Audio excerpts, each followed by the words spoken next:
This is Kate Baconsale. You're listening to Baconsale. Cryptids are creatures that are not typically recognized by the scientific community. Their existence is based on alleged sightings with varying degrees of supporting evidence. Some of these alleged creatures' presence is believed to have been recorded in myth and legend, while others are thought to evolve from previously existing creatures with new variations. Guys, is Kent a cryptid? That took a turn. I'm wondering now. Creepy, not cryptid. He said you were evolved. Oh, thanks. I'll take it. I don't know if Kent exists. You're right. Hey, did you myth me? Oh. I'm off the show. Because I used a pun? Yes. Well, welcome to Baconsale. I'm Joel. I'm Kent. And I'm Zach. And I'm not. Hey, Wait a minute. Oh, hey, wait. guest. It's supposed to be official. Sorry. We'd like to welcome our guest, Nicole. Hello. Nicole D. Hill, as we call her. You were on before. We did a whole show about Common Writer. Yes. One of your passions. And that you were able to educate the world about. And us. And by the world, I mean our listener. I was able to introduce the Baconsale world to Starfish Hitler. Yes. Come on. Which is a cryptid, if you think about it. Our Starfish Hitler is probably a cryptid. Before we get into today's show, I do want to thank you for listening to our last show, which was the soundtrack of our lives. Yes. And the bacon bit before, which it was kind of a big weekend for Baconsale last week. It was. There were some awesome comments, though. Really, I want to say, before I get into the comments on that episode, there were also some awesome comments about Jake. There are awesome comments about the show. And most importantly, I love Instagram because they were giving me lots of love. Wait. So we rarely get comments on Instagram. Oh, I was getting lots of good ones. But we did, and they were centered towards you? Yeah, I love them. Were these your accounts? No. Okay. All Instagram followers on Baconsale, I love you so much. By the way, if you're not following us on Instagram, you probably might want to soon because there may be a giveaway coming up for October. Speaking of, our first comment comes from @Braywin on Instagram. I think this is easily one of my favorite episode arts ever, and I have to agree. Good job, Ken. It was the one soundtrack of of our the lives. easiest art The Jock Jams episodes image. I've ever put together because it was just us jumping. And yeah. And there is a backstory behind this. I want to save it for the end of the year when we talk about the year previous. But really, it was so easy to put together. I just needed pictures from each of us. Which you can actually see if you're a patron at patreon.com. We're going to release the raw photos of us doing jumping poses Yeah, there. it was a Jock Jams inspiration. Yeah. April Baker on Twitter says, my high school song is an easy pick thanks to the sophomore English assignment called Music is Poetry, where we got to pick any family-friendly song and mark the meter of the lyrics. Did you guys do this in school? Yeah, I did a similar thing. Our teacher put it on the overhead to review. Remember those? I remember Yes, that. I love Overhead. And then she played the song. One student picked Pink Floyd's Another Brick in the Wall, which became the high school anthem from that day forward. Oh, very cool. Nice. Yeah. And then I also love where Scott McKay said the best part of the episode was Kent's reaction to Jacob changing high schools to play football and basketball. Still don't believe it. Not true. Yeah, no, it was really fun. One of my favorite things as I scrolled through the social media stuff for Baconsale is people were sharing their own playlists. And it was fun to see all the different people and their songs. I got to learn some new songs. I got to see some old classics. I got to realize that some people were as old as me. It was a great experience. I'm older than you guys, and it sucks. Not to mention, I really do think that, it helped us kind of get to know the vibe of someone that you might not have known before. So Exactly. Yeah. I looked through all of the lists of everybody who shared on the various social media platforms and really cool stuff. Yeah. A lot of Thank you for that. hipster respect from me. Oh, yeah. So, Yeah. For sure. No, I really enjoyed this show, too. I really enjoyed that you guys took my idea. Yeah. Yeah. Well, it was a Bacon Council idea. It was. Yeah. It was a discussion we had. Also, we got a new iTunes review. Yeah. This one's from Louis Spade. Not Louis Spade, it's Louis Spade. It says, Joel, Kent, and Zach, R.I.P. Jacob, provide weekly pop culture discussions full of family-friendly comedy and insightful reviews.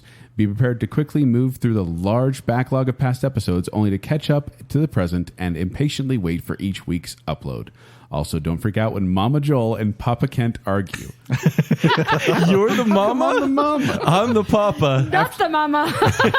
After the Hopper debate, they can overcome anything. Definitely an upper tier 1 show. Are we Wow. good? Upper tier 1. Wait, that show is upper tier one? Or No, our our show. Our show. Did we get 5 stars? Yes, 5 stars. Okay, good. Upper tier 1, 4 stars. 3 stars. We love seeing reviews on iTunes. Thank you for that, Louis Spade, and thank Awesome. you for all those who left iTunes reviews so far. We really do appreciate it. Love you, Thank dear. But that's not what we're talking about today. What are we talking about today, Nicole? We're going to be talking about monsters. Wait, that may or wait. may not exist. Nicole? Monsters. It's not October It's yet. September. We got to stop it. No, people know that we save all spooky stuff for October. In fact, we get in trouble when we take it a little bit past. So what are we doing here? This is, maybe we'll say this isn't Halloween monsters. This is everyday monsters. I love it. This is a tipping point. Is that our Halloween loophole? slide. That's our loophole. Okay. I don't know what's We only got 4 scarier. Mondays this year. Yeah. Now we say monsters. There's a word here, and Nicole, I have to say, I really did not have a conscious, stored memory of this word until I met you and until you discussed it. I 'Cause love bringing used you the word odd stuff. Cryptid. CRYPTID. Which Zach gave the description for at the beginning of the show. Yes. You guys will do it better, but yes. And we've heard of cryptozoology, right? So I basically, learned Which is it a from really her. cool zoo. Yeah. Yeah. so cryptozoology is basically the study of hidden creatures. So cryptid is a hidden creature that possibly could exist, have existed, or is not existent. So Okay. So it's folklore. So just think of it like legends, urban legends. Yeah, so it's like have you seen like cryptic messages? It's just a cryptid, Yeah. So. Well, and You gotta what- figure it don't out be yourself. don't be too weirded out by this term. We're basically talking about mythical creatures: Bigfoot, Loch Ness Monster. I'm trying to think of other random ones, that big people ones that people know. Mothman prophecies. That's what I would say. Yeah, the movie Mothman Prophecies. Mothman Prophecies. But you named those, and that's sure we can think about those. But Nicole has brought to the table 32, and by the way, she has more, but 32 of these cryptids, which we know 3 to 4. And so when we describe a lot of these, we are going to actually paint the picture for you. So you can maybe visualize in your mind, maybe do some Google searching after this one. Please do. That was one of my favorite things doing this research was just Googling pictures. And there's some videos out there of these creatures, confirmed or unconfirmed. Yes. But it's just fun to see what people think they look like or what they look like. So when I presented this to you, and I said this to my friends as well, that I'm like, we're going to have a cryptid contest. And they're like, is there enough? And I'm like, oh my gosh, a lot of people, most people know the big 4 or 5. Yeah. And so you guys said them. So Bigfoot, Nessie, Mothman, and Chupacabra. That's usually what they go for. And a lot of people will put in the Jersey Devil as like the other big one. So well, when I was a kid, there was a book that I checked out almost every time I went to the library in elementary school called America's Very Own Monsters. And it was all about Bigfoot and skunk ape and Mothman, the Flatwoods Monster, a giant cat that's in the White House. There's all these different monsters. In the White House? It's like a ghost cat that haunts in the White House. I love it. And so I loved that kind of thing. So I knew some of them. But even then, you whittled down a list of how many? You had how many in the show? I had a list of 103. Whoa. And I was thinking, well, maybe I could do a 64 list. I'm like, no, I'll whittle it down to 32 because we're going to be doing a lot of talking about these creatures. So yes. So what do you think the reason is for these cryptids to exist in folklore? Because some of them aren't well known. Do you think it is that each culture, because we're going international with this one. And I made that, and that's one of the reasons why I'm trying to get all different corners of the earth. So do you feel like parents or, grandparents created stories to scare the youth, or do you think it's people making too much moonshine and they think they saw something in the woods? I think it's a little bit of everything. I think people have always been curious about the unknown. I think people have always had a good imagination, but a lot of stories, especially when it has to do with woman creature, it's usually to scare kids because kids tend to go off on their own. A lot of times water monsters are there so they don't go into the water, not drowned. So in a way it could be for their safety. In a way it's just because people just want to have fun or have it be an imagination. Or sometimes people do see something that you can't really explain. And I mean, I've been there sometimes. You're like, what was that? It most likely was a deer, but... Yeah, but if you're camping and you see something, and it could just be a moose, but you think it's something terrifying. This is why I don't camp anymore. I listen to too many podcasts, and it's either Bigfoot or a serial killer that's going to get me, and I'm like, I can't camp anymore. Sounds bad. Bear. It could just be a regular old bear. Just a bear. That too. Well, that's the thing about... The interesting thing I found is, because, Nicole, you gave us a very wonderful, above and beyond research level spreadsheet or PDF. Yeah. That had pictures and it has dates and it has descriptions, which we will also put on patreon.com so patrons can see that. But it is interesting to me that some of these monsters are definitely vicious and definitely scary, where the other ones are helpful almost, and they're not scary at all. Or some just hide. They're really skittish and they just don't want to be seen. They're just like, they're as curious as you as they we are them, and they're just like, nope, don't want to deal with this. So I think the point of this, because we are doing a bracket show here, Yes. the point of this is that we are treating each of these, because the scientific community could be like, obviously we would have found more proof of these instead of just hoaxes or people making something up. We need more proof, and so these don't exist, so why would these fight in a battle? We are treating these as if the legends are real, and they will fight to the death, and there will be a winner. There will be one supreme cryptid. One cryptid to rule them And all. I have an idea who it might be. Already? You already picked a winner? Have you listened to Baconsale? Yes, I have. And So, I've- Nicole, you are the expert here, and we're going to ask for your expert advice, but know that we may not always agree with you. I know, but I have my idea. Because here's the way it's going to work, Nicole, is we have our bracket, which you can actually download and print out yourselves at baconsale.com. This will be the funniest. It's going to be random. yeah, Bring you the won't whole, know. all your coworkers and friends. Sure. Explain to them who some of these people are. But we're going to go through and we're going to pit these against each other 2 by 2. And if we agree, they advance. If we agree who's going to win, they advance. If we don't agree, there's going to be a tiebreaker. And basically, Nicole, you may be the expert, but we may be killing off some of your I favorites know. because we have terrible There's only opinions. one that I'm going to be sad. You guys already know who it is. Probably Gef the Talking Mongoose. It's Jeff. And you guys everyone's going to love Jeff. My name's Jeff. Jeff. All right, Zach, get us started. All right, for our first matchup, this is a big one. We have Bigfoot against the Flatwoods Monster. Now, we all know what Bigfoot looks like because we've seen the video of him kind of walking away, a little bit scared. So Yeah. he's a large ape-like Patterson creature. Gimli film. That's Yes. the Patterson Gimli film. And he's generally, and he or she, or there could be a family at 6 to 9 feet is Yeah. what we're thinking for the description of it. Generally inhabits the forests of North America. Also known as Yeti, Yowie, Skunk Ape, Almas, Hibagon, Naguri Rung, Boggy Creek, Swamp Monster, and Yeren. There's going to be so many bad pronunciations on this show. I'm excited. That's a lot of names. I just call him Tom. It's Daryl, according to Progressive. No, the Sasquatch is found throughout the whole world. I mean, like you said, Yeti is most of the Himalayas. You got skunk ape. I'm just putting all the Sasquatches into, I know. people Into are gonna- Bigfoot, yeah. So you That's- got skunk apes, and you got stuff all over the. This is one cryptid, Mike, that might be possible because there's so many years of history with people seeing these. Native Yeah. Americans have their own name for the hairy ape man, and then so many other people have seen it. Yeah. So Going against the Flatwoods Monster. Yes, and Yeah. so this is primarily found in West Virginia. It's an alien humanoid about 10 feet tall and 4 feet wide with a cowl in the shape of an ace of spades behind its head. Yeah. So basically just think a big, like, I don't know what to call it, like big cardboard cutout behind its head. Glowing eyes and wearing like a green dress. Yeah. It's Right. It says the body's a metallic armored structure, although some people say it's a metallic, the Frametown monster, which is a similar creature, has a metallic bottom half and then like reptilian upper half. And this monster is found in Majora's Mask, Zelda Majora's Really? Mask, and Fallout 76 as well. What area was it again? West Virginia. it's in West Virginia. Take me home. And then Bigfoot, Pacific Northwest primarily, Yes. right? Yeah. Yeah. Well, it's mostly seen up there, but like I said, it could be Yeah. worldwide. Yeah. So So some of the weapons of the Flatwood Monster, it has nauseating gas. And by the way, it doesn't mean it just means around it, it's an aura. Sorry. I should Better have ways to say that. context. sounds like my last boyfriend. and small claws. Yes, he has. Well, one thing it says he has small toy-like arms. Yes. Which I just picture like a little T-Rex With a little green T-Rex dress. Arms. Yeah. And Bigfoot, we know, is just like brute strength. He's but a bit also- skittish, though. He's also a pacifist and a vegetarian, according to Harry and the Hendersons. It doesn't mean he has to eat. It doesn't mean he has to eat whoever he's killing. Is that who's it? Is that John Lithgow? Is in that? Yeah. Oh boy. Go home! So you're saying Bigfoot wouldn't even fight in I'm this saying one? Bigfoot would probably need to be provoked into this fight. But Bigfoot also has the ability to disappear.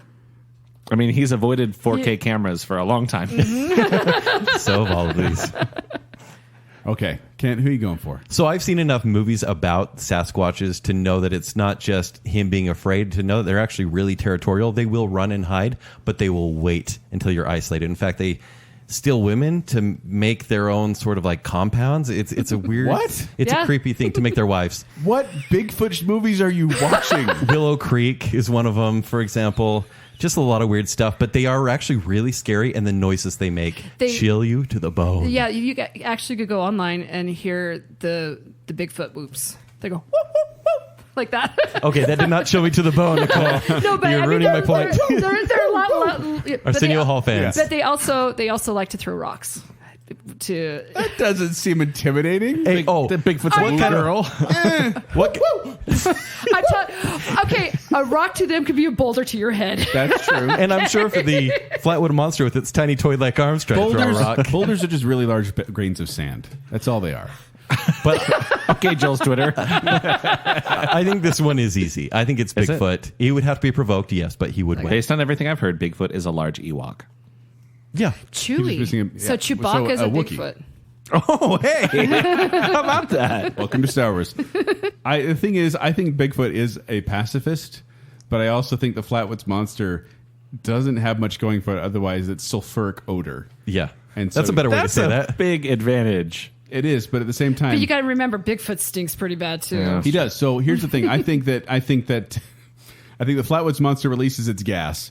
That's okay. And Bigfoot gets angry. Like he's like, it's in his eyes. He's angry, and so he just starts swinging and ends up just clobbering the Flatwoods Monster and knocking him cold. So, Okay, so he gets mad at smells. at the smell of the Flatwoods Yeah. Monster. So Flatwoods Monster, I say, goes out. Yeah, I think we Nicole? all agree here. Go for it. Is it a sweep? Yeah. There we go. It's a sweep. Bigfoot. Bigfoot moves on. Wait, Joel, you were worried about pronunciation. I have to announce these matchups. I know. That's why I'm so excited. Jeez.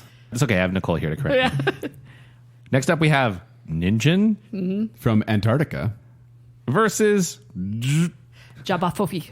Jabba Fofi. From the Congo. So- or Star Wars, maybe. To describe the Ninjin, it looks like a giant beluga whale man. And when I say giant, I mean 20 to 30 meters When you long. say whale man, it's like the body of a whale with like the face of a human.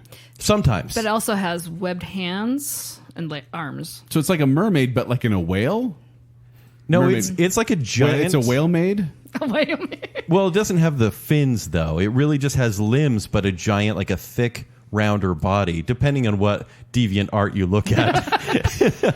And sometimes its face looks like a manta ray, for example. Whereas Jibbafufi, as I like saying, Jibbafufi, is a giant spider. Just Yeah, that's all. straight up Jeez. giant spider. But 2 to 4 feet is what we're talking Yeah, about. well, they say at least- Which is big enough. So it's a giant spider, a brown tarantula-like spider with a leg span of 3 to 4 feet. First sighted around the 1890s. That's terrifying. So this one, they say the Jibbafufi. I just like saying his name. And I don't know if it's even correct, but that's how I said it in my head. They dig down, they kind of hide a burrow, and they put tripwires all around. Yeah, and they can camouflage themselves. And they as camouflage well. themselves. And if someone comes by and trips the tripwire, they will chase after them and lead them, like chase them into their web, and then they will then be tied up, and then Jibbafufi gets them. Yeah, people will recognize them from Harry Potter Yeah, Aragog. and Lord of the Rings. Shelob. Shelob. I got it before you. It's okay. Kid. Yeah. So I won on both. Joel knows more. just think of it as something like that. All right, so Nicole, who do you think is going to win do this I- battle? And how? Who do I think's going to win? Yeah. I'm going to go with the spider. Yeah. How is Jibbafufi going to beat Ninjin? Well, the ninja also has been Ningen? known to come onto land. So So what's okay? Here's why I'm going to dispute you on this one. go for it. Giant spiders are freaky. No one would want to see giant spiders, but guess what? Giant spiders, compared to a giant, are regular spiders. This thing does trap things in its webs, but if you're a giant, that's like Ken. you being trapped by a spider. But let me tell you one thing. How do you react around regular spiders? Oh, I'm not afraid of them. I'm not afraid. I just kill them. I saw you scream like a little girl. Oh, don't go back to Newlywed Game. I kill him with tissues like a ninja would to a Jibbafufi. Here's what bugs me about Ninjin, though. Ninjin was created on the Japanese online forum website 2channel. So basically, this is a creature that was made up by 4chan before, like half of 4chan. Joel, these are real. These are real. Well, actually, in it this was world that created we're talking about. after We have to assume that. they had some fishermen down there in Japan that actually ran into this. They thought it was a submarine at first. That's But how then big it they- was. That's how big it was. They say about 20 to 30 meters long, which is And so there is Feet. debate whether the Japanese government is covering this up. The pictures are kind of creepy, actually. Yeah, they are. Anything that like It's also hides underwater, adorable. it scares me. I mean, they're adorable, but they're huge. But you're also talking about the Antarctica, Where nothing Antarctic- can live, yeah. like a lot of strange things are down there, like Predator. also. like Predator. The thing. By the way, the people, the Baka people, they actually are, they give the spiders a wide berth. They don't want to mess with them, but they also want to kill them because they are considered a delicacy. Apparently, Jibbafufi is Jibba delicious. I think the ninja would love to just crush them under his foot because they're regular spiders. Yes, he has a foot. He has limbs. He has arms and legs. I saw him in the picture. He looked like basically a whale with the face. You look at the picture I looked at. Yeah. Are you talking, anyway, look at are Google you talking Images. about the one picture where it looks like he's wearing skinny jeans and a beer belly? Yes. Okay. He's a little bit top heavy. I'm going with Nicole's but picture. he skipped leg day. Basically, it's a merman, but it's like a salamander face with the body with arms and then the body of a. So merman. are you giving to the spiders? I think the venom might have an effect on ninja. They're just regular spiders. This thing is 90 feet tall, and they are 2 to 4 feet I long. want one more round talking about Jebbafofi. And for that reason, you guys do take it. Jebbafofi wins? Jebbafofi. Really? What do you think? I think that I want to hear Joel say Jebbafofi some more. Jebbafofi. And our next round, we have Hodag From Wisconsin. Hodag. and Enfield Horror. From Illinois. So a hodag looks like a smiling frog lizard with giant teeth and spines down his back. Adorable. He's not adorable. He is look at chill. him. Look at that. He's like Falcor. So he's like a large bullhorned carnivore, and like I said, like he's got this frog head, but he's like always smiling with his sharp teeth. He also has tusks, and he's kind of got the back of a dinosaur and the tail of a dinosaur as well. Meanwhile, the Enfield Horror. He looks like if a cat had like Battle Cat. He looks like Battle oh, Cat. Battle Yeah. Cat. Yeah. kind of has He-Man. He's a Smaug face. And then we have the Enfield Horror on the other side, who's kind of an. Go for trying to describe this. Oh, he looks like a 3-legged gray goblin to me. But he's I three-legged actually- and he has little arms. I said he looks like the Rancor from Return of the Jedi. But Yeah. a tiny baby one. Yeah, but like he's got 3 legs and And 'Cause arms between his legs. He's 4.5 feet tall. He almost defies description because he's just creepy. He runs around at night and kind of doorbell ditches people. Well, scratches at the door. He likes to scratch things. but like there were like a bunch of sightings in one night. But the thing that I thought was actually kind of funny was the fact that they explained when they were talking about the possible explanations for this. They said that he is probably a kangaroo. a kangaroo. Which an escaped kangaroo, which probably would have. That's what explained the 3 legs, because like 2 big legs and a tail. And they also said in the description that he can bound 50 feet in 3 leaps. yeah. So maybe He's a kangaroo. Superman. But he did. I was going to say he stepped on a little boy's shoes. One of the witnesses, he stepped on his shoes and it ripped up the shoe just by stepping on it. Okay. It's got just saying he's got Oh, and claws. it's incredibly creepy to have something scratching on your door Yeah. at night waiting to come inside. especially something with short, stumpy arms tipped with taloned hands. Meanwhile, you have the hodag. They think it's the spiritual incarnation of the abuse animals have suffered at the hands of their masters. So So he- he's getting justice. So he wants revenge. Also, hodags are considered hoaxes, but that's because the MAC USA Department of Nomad have been protecting Wow. them. So they have No, what? That can't be canon now. no. Fantastic Beasts is not canon. It is now. I will not accept it. So we have the hodag, and honestly, the hodag is probably, what does it say, about 6 feet from head to tail, 7 feet long, 30 inches, and 200 pounds, and then and Enfield 4.5 Horror. foot. Enfield Horror is about Horror. 5 feet tall. I mean, these are comparable. Yeah. But by the way, the hodag was actually taken down by a couple hunters back in 1893 when they used hunting dogs, rifles, and squirt guns loaded with, quote, poison water to attack hodag. Poison water. I don't know what that That means. will come up later, I'm sure. So I'm going to go first on this one. Go for so This the was a hard one for me. Enfield Horror, this is what it comes down to. What they are known to do is mutilate children and animals. Hello. And I think it's not even the We're children not part. October. Yeah, right. It's the mutilating animals part that will just infuriate the hodag. And so I think it will be a good chase because they will run really quickly.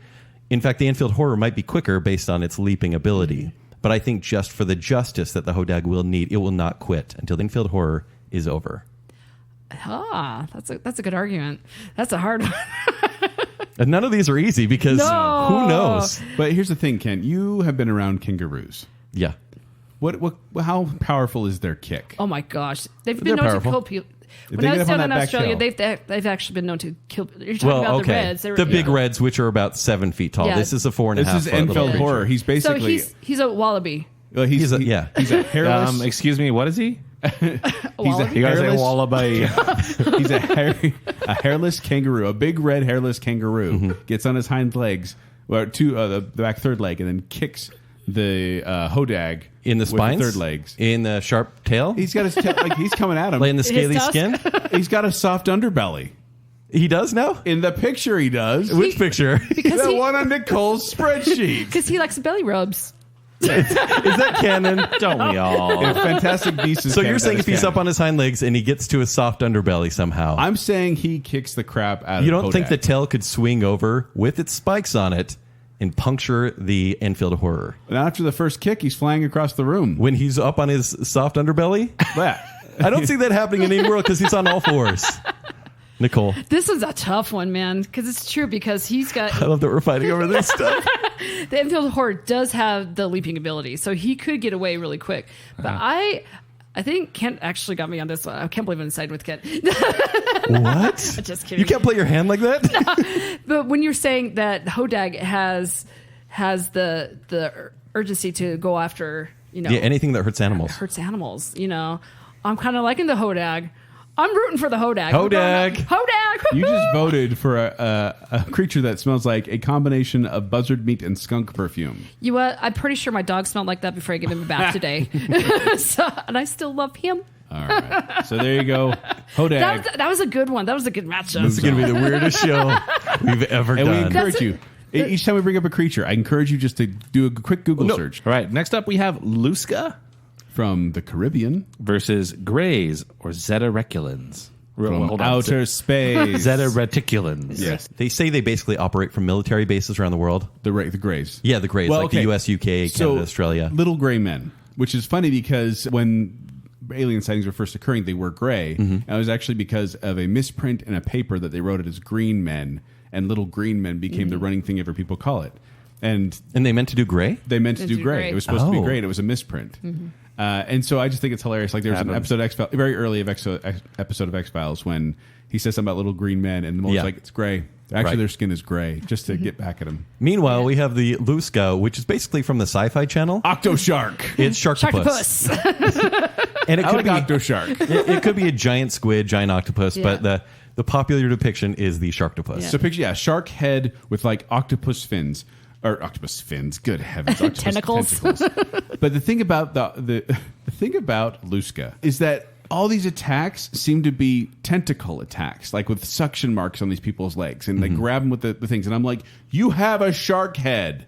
Use it once in a while, Lusca. Well, that's the thing. They pull him down, and then it feeds itself. But why not just jaws it? Chomp. So are you saying like that is a detriment to it, that it I'm only saying- uses? Because remember, tentacles, they also have like pokers in them and suction in them as well. But then you look And at can distract with black look ink. at the little gray men. Yes. The Zeta reticulans. They are human-like with small bodies, gray-colored skin, and Right. large hairless heads and large black eyes, and they can communicate telepathically. That's true. They also have technology. They do. And they also have... They can stop watches. They also have submersible UFOs. So, Okay, are we giving them a UFO? Because this does seem like an environment sort of thing. well, I'm pretty sure... Because I would say there's lots of grays, but I think if grays are caught out on their own, there's strength in numbers, but they're still But there's kind of... The telepathic abilities, I'll give it to them. Right. But I don't think they've got like a grand UFO because they could nuke every creature on this list. But when have you ever seen one of those flying saucers use weaponry? Let me. On every sci-fi movie ever? No, they're always dropping them down, and these guys are coming down and taking people back up to the ship. But let me. The second most couldn't they American do that movie to, ever? Couldn't they do that to every cryptid on this But list, though? let me say, Lusca is considered an animal. What about cattle mutilations? They do that, so they're able to. The Greys do that? The Greys do the cattle mutilations, so they could actually take. If cows had shark faces, I don't think they'd be doing that. But they're also known to abduct various animals and various. They do people. harvest biological materials. Yeah, so I would say they that would would actually. be a prime specimen for their collection. I would Because say it's awesome. I would say the Greys would want to take this. They can't just abduct everything. Why That's not? a Some silly things- argument. But some things are going to not be able to be abducted. Like a giant sharktopus? Well, it's Giant pretty dumb. sharktopus that looks like That it's could, by the way, it is 200 feet long. You think that could fit in a UFO? This you is like seen a those minion UFOs? No, I have companion not. of a kraken. These are super cool. By the way, I like Nicole in your research. It talks about how there are basically two types of Greys. They're like the larger ones that are kind of the in-charge boss types, And then they're the second ones are they're the kind of the smaller ones, and they have to do the grunt work, such as you said here, probing. They're the ones that get stuck with that. They're the orderlies. They're the ones that are in the robot chicken sketches. I'm throwing this out here just for humor because I think they'll win, but I think the Greys need to tan a little bit, and they're all going to go to the beach for a holiday. See, that's why they are nocturnal. because that's why they have the gray pasty skin. They can't come out during the day. Well, sharks can swim at night. They can. I think for the upset, I'm giving it to the Luska. Nicole? I'm going for the grays just because they have the intelligence. They know that they could get this guy. And they, How? like I said, they've abducted everything else on the planet to do experiments on. Why not this thing? I don't know. It seems like too OP. Here's the thing. I see Luska just wrapping up one of these grays in its tentacles and start pulling it down, and then the Luska makes eye contact with the reticulate gray, and the gray just starts controlling his mind, and then gets him on the ship, and then they dissect him and have him for dinner. But what does that even mean, though? Like, what mind is there to really control? I mean, it's like, oh man, I was thinking about eating you, but now I'm gonna. The Luska is not. my ship. The Luska is basically just it's a creature. It's an animal. It doesn't have the higher level of thinking that the gray does. So I think it's going to be easily manipulated by the gray. I think we got to take away the ship, but I think telepathy is fine. Well, especially on simple-minded creatures. Sure. Over tentacles and a shark head. I voted for Luska. 200 feet. Luska 2020. Heck yes. Okay, let me tell you something. One of my biggest fears, I'm not kidding, I love little aliens. I have them everywhere. But I don't want them. The thing that ticks me off about them is they come at night when you're asleep. I'm like, the grays? Don't tick me off. Oh, by have you ever swam at night? Most Yeah. terrifying thing on the planet. Yes, Yeah. I've actually scuba dived at night. Oh, That's awful. Yeah, and so until me having someone come in the middle of the night, waking me up from my sleep to go get probed, that ticks me off even more. As it should. All right, Joel. My sleep is very rare. If they came to my house and be like, hey, knock on the door, hey, you want to go for a UFO ride in exchange? We just got to do some medical experiments. Like, yeah, high five. Let's go see Saturn. Joel, what's scarier to you, being probed or being eaten? I'd rather not answer that. All right, Joel, what do you got? I already voted. You voted? It's the gray. It's a gray. Gray Yeah. goes on. All right. Next up, we have Skinwalker From North American Native American culture. versus Mapinguari. Mapinguari. From Mapinguari. Bolivia/Brazil. So these skinwalkers, we've all heard about these legends, right? They have the ability to turn into, possess, or disguise themselves as an animal. Multiple, like different types of Right. animals, yeah. And generally known as witches among the Evil dark witches. side of the Navajo Yes, because community. there is the kind of the light side witches and dark side witches. Right. Yeah, so they have they're shamans. Wizard of Oz? Yeah. They're the good witches. But what happens with skinwalkers? To become a skinwalker, you have to do something very sinister. Like sell your soul, basically. Like do Basically- something Kill a terrible. family member. You have to kill someone that you love very dearly to get these powers. You're talking husband, children, wife. Basically, it's like creating a Horcrux. Yeah. Right. Whereas the Mapinguari, it looks like Bigfoot's ugly sloth-like cousin, but it's got a gaping mouth in the abs. In the And it's also a cyclops. Yeah. And it's like 7 feet tall. Wow. So we have a horrible person that can turn Well- into any animal versus a kind of Bigfoot creature with a mouth in the stomach. Well, that's it. It has a mouth and a stomach and a single eye on its head. The Mapinguari does. And I don't see much in powers and abilities. I mean, it's kind of like Bigfoot with less vision. yes. It's got one eye. But they have been described as having just the worst odor ever smelled. It can Yeah. render people What's- unconscious. What's that going to do against Skinwalker, though? It's gonna be don't- real stinky. I don't want to delay this one very long. I'm voting for Skinwalker. I'm going for skinwalker because the thing is, if you're a shapeshifter, you can probably shapeshift. You can turn to into an animal of that size. I think it's and going have to a use the fight. pelt of the Mapinguari. But wouldn't it be cool if the Skinwalker, as a bear, tried to punch it in the stomach and then the mouth ate the paw? Like the thing. That would be cool, right? But Yeah. can imagine this. Now that he's defeated, the Skinwalker has defeated the Mapinguari, he can now wear the pelt of the Mapinguari, become the Mapinguari for the Done. next round. Done. Oh, Skinwalker. there you go. Yeah. That was a quick one. That was a good. Come on, I think, Skinwalkers I think are the awesome. next one's going to be pretty quick too. All right. my gosh. Next up, we have the Fresno Nightcrawler From California. versus the Jackalope. From Western United States. The Fresno Nightcrawler I would describe as haunted pants. Yep. Walking Wasn't that your pants. nickname in high school? Yeah. So yes, then the Jackalope. I don't... It's a jackrabbit with antelope horns. But it's okay. Out of all Prominently the featured in America's Funniest People. out of all the cryptids, the jackalope is the party animal. In certain lore, he's actually known to be a singer. He knows how to play guitar, and he loves his whiskey. So if you want to, Is this a Disney version? Of Whiskey Novel? Early Disney? no, but jackalope have been known to sing by the way of singing, like get prey that way. So Well, Okay. Okay, so the Fresno Nightcrawler, it literally is like basically Legs? a pair of legs And that like an walks. alien head. Yeah, kind like kind of like a little squatty little head on top of Right. on top of legs, And they have... Unlike Kent, which is mostly torso. Thank you. They have video out there. If you go look up Fresno Nightcrawler video, they have like this kind of weird, grainy footage of it. And it is unsettling if you saw it in person. But in a battle, I think Jackalope's going to take down the Fresno Nightcrawler. Okay, here's why I'm going to disagree. So you're going to put haunted pants? Yeah, I'll tell you why. Back in the day, hunters, and this is true, hunters were warned because they thought this was a real thing. In fact, this is kind of real because there's a thing called the Shope papillomavirus, which causes fossilized tumors to appear on a rabbit, and they can look like horns. And so that's kind of where this comes from. But hunters were told to avoid jackalopes by wearing stovepipes on their legs to avoid being gored in the legs. Stovepipe pants. Stovepipe pants. But the Fresno versus a Nightcrawler jackalope could kick that thing. And by the way, rabbits die super easy if anyone's ever had a rabbit as a pet. Rabbit, this is a jackalope. Yeah, stovepipe pants. Can't get through as there. fast can be. You're never going to catch him. You can kick him. So I'm saying stovepipe pants win. But the Fresno Nightcrawler, they don't have the stovepipe pants. That's all. It's legs. It's alien pants. It's basically like the pants from Bedknobs and Broomsticks. Yes, there's precisely. There's no intelligence to them. They're just wandering around. They look like pantaloons. Are you saying pair of legs don't have any brains? Yes, that is exactly biologically. There's what a head I'm on there. Nicole, for the upset, what do you think? As someone from Wyoming and having the official cryptid of Wyoming being jackalope, I'm going with jackalope. Sorry, Fresno Nightcrawler. You know what? I find the Fresno Nightcrawler, the videos, really disturbing and cool at the same time. Yeah, they're weird looking. And that's the only time that people really see them is on their cameras on their porches and stuff. The legs would have kicked the rabbit. That's what I'm saying. But Rabbits die got super antlers. easy. You can break those. Okay. If you, fast. But if you see how the Fresno Nightcrawlers walk, they're very slow and very kind of like methodic. All right.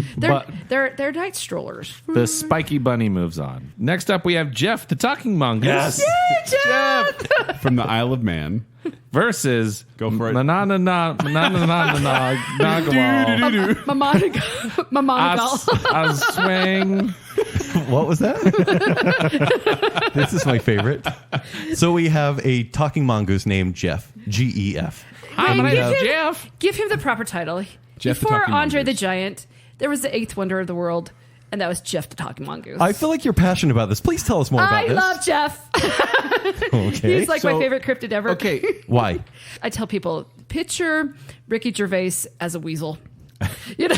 As in, You're losing me.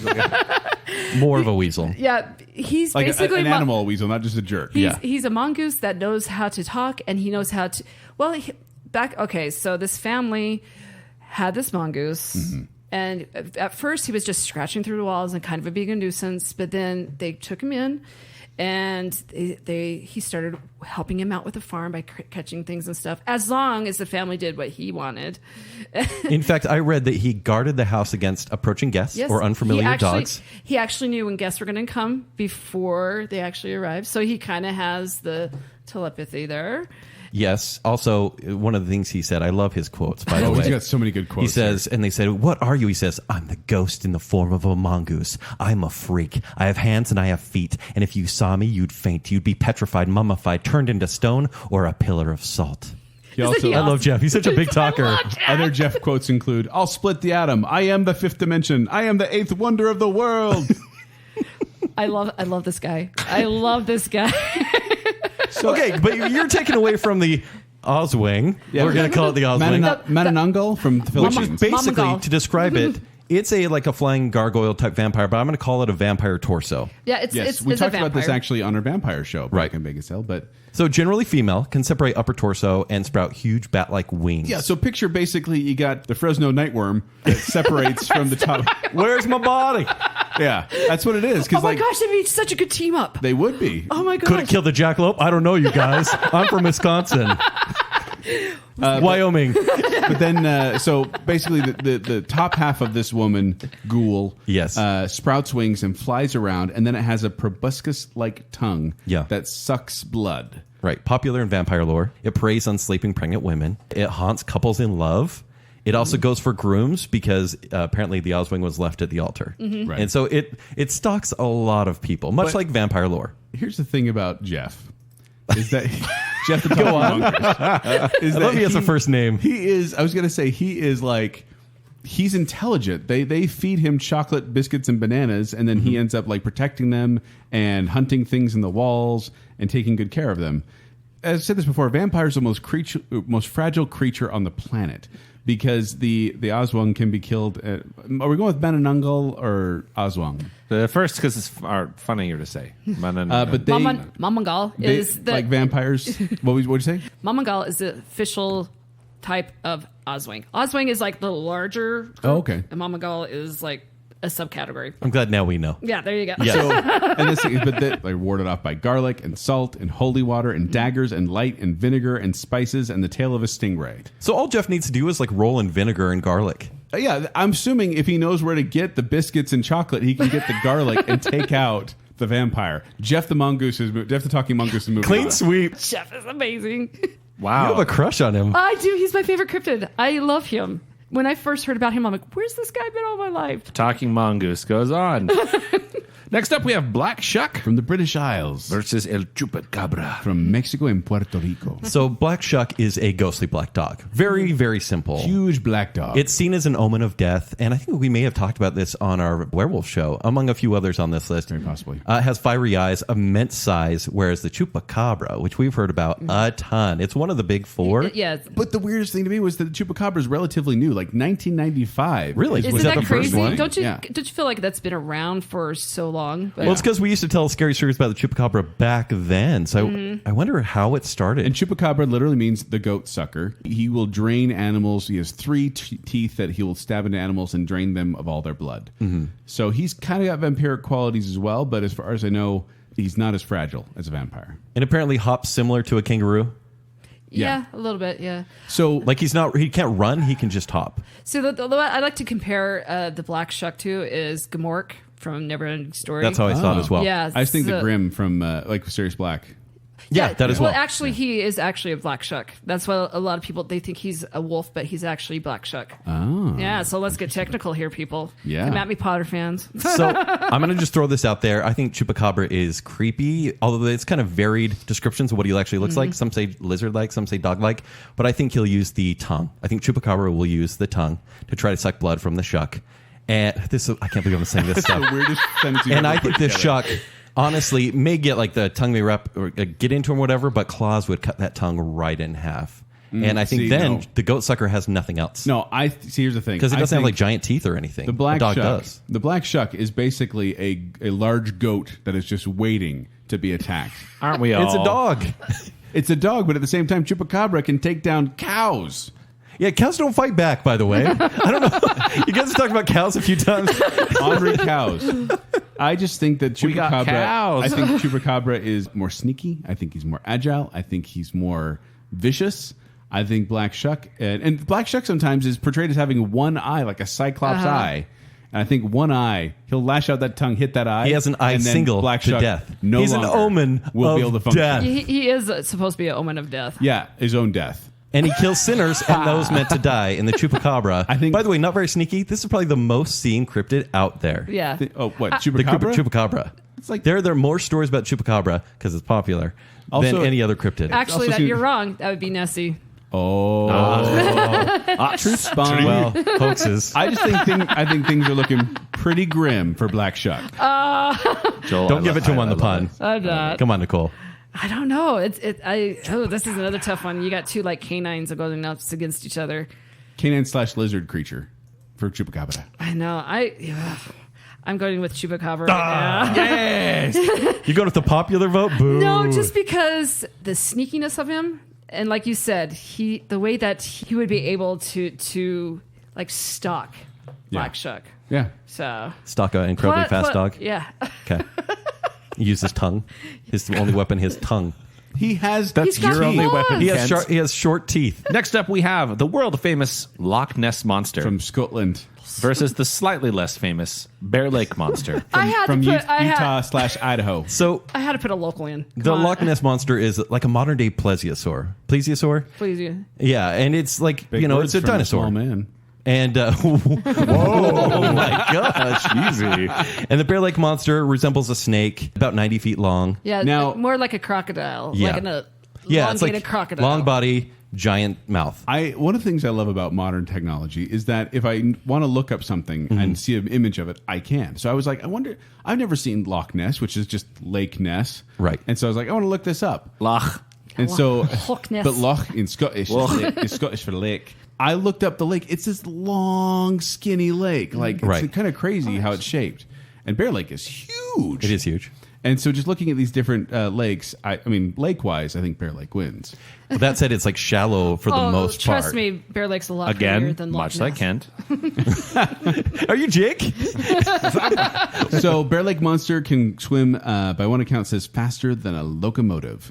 A little slow on land, though, but it can go on land, but it's slower. Well, you guys would love this. The Bear Lake Monster has a tongue that darts out and can snap roots quickly and snatch things to its mouth.